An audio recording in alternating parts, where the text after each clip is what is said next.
அன்பு நண்பர்கள் அனைவருக்கும் காலை வணக்கம். கொல்லிமலையில் இருந்து சங்கர் பேசுகின்றேன்.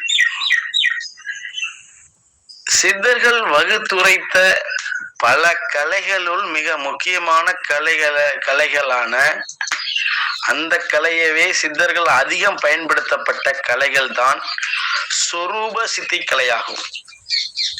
இந்த கலையின் பயன்கள் என்னவென்றால், சித்தர்கள் தங்களுடைய உடம்பை யாருடைய கண்களுக்கும் காட்டாமல் மறைவாக இந்த உலகத்தை சென்று வலம் வருவதற்கு பயன்படுத்தப்பட்ட கலையே இந்த சொரூப சித்தி கலையாகும். இந்த கலையை எவ்வாறு உற்பத்தி செய்தார்கள் என்றால், மலைகளில ஜோதி மரம் அப்படின்னு ஒரு அபூர்வ இனத்தை சார்ந்த மரம் ஒன்று இருக்கிறது.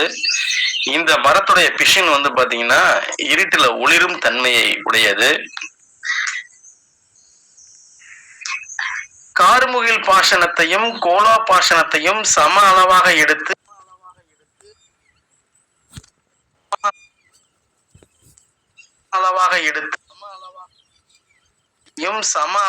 எடுத்து ஆறாம் மருந்தினை உற்பத்தி செய்து இந்த ஜோதி மரத்தின் ஆரத்தின் விட்டத்தினை குறிப்பாக 560 அடி தூரத்திற்கு மேலாக அமைத்து ஒரு மண்டலம் சென்று இந்த ஜோதி மரத்து பிஷனை எடுக்கணும். எடுத்து தங்க செந்தூரத்தோடு சேர்த்து சாப்பிட்டால் எல்லா நோய்களும் குணமாகும். மேலும் சாப்பிட்டவர்களுடைய உடம்பு ஒளிமயமாக மாறும். அதாவது இந்த ஒளிமயமாக மாறியவுடன் அடுத்தவர்களுடைய கண்களுக்கு இந்த உடம்பு தெரியாது, புலன் ஆகாது.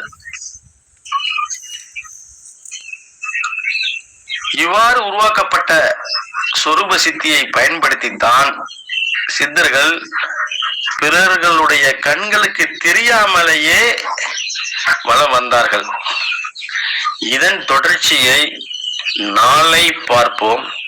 நன்றி, வணக்கம்.